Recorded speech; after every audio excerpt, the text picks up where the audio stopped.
ኪሎ ግራም ወርቅ ከታችኛው ቤተ መንግስት አግኝቼ ወደ ብሔራዊ ባንክ ገቢ አድርጌያለሁ ብለውናል ጠቅላይ ሚኒስትሩ። 400 አይደለም 9200 ኪሎ ግራም ወርቅ ነው ታችኛው ቤተ መንግስት ያለው ይለናል ኢትዮ ፎረም።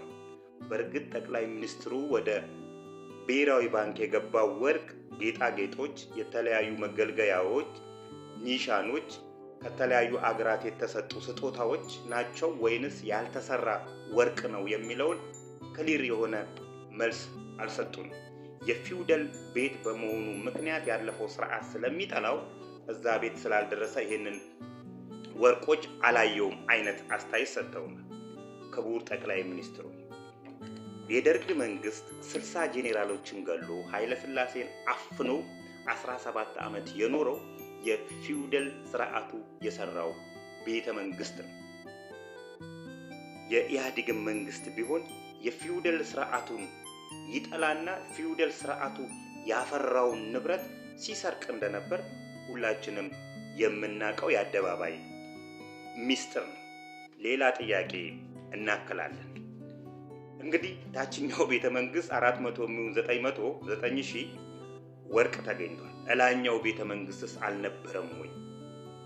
ምክንያቱም እናንተ ፊውደል እያላችሁ ስጠሯቸው የነበሩት ሰዎች በእርግጥ ናቸው ፊውደል የወርቅ አፍቃሪያን ናቸው። ወርቅ ሲሰጣጡ ሲሸላለሙ ከተለያዩ ሀገራት ጋር ሲለዋወጡ የነበሩ ሰዎች ናቸው።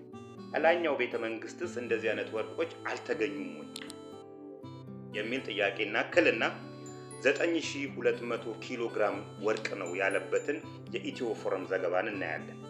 ፍቅረ ሥላሴ ወግደረስ እኛና አብዮቱ የሚል መጽሐፍን ያነሳል።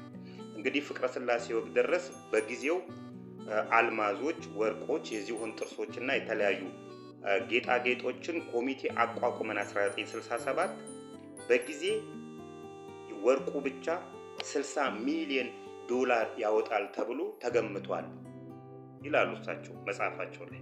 እቺን ወሰድ ያደርግና ኢትዮ ፎረም በጊዜው በ1967 የነበረው የአንድ የወርቅ ዋጋ 183 ብር ከ70 ሳንቲም ስለሆነ ይህን ስናካፍለው 9200 ኪሎ ግራም ወርቅ ነው ይለናል።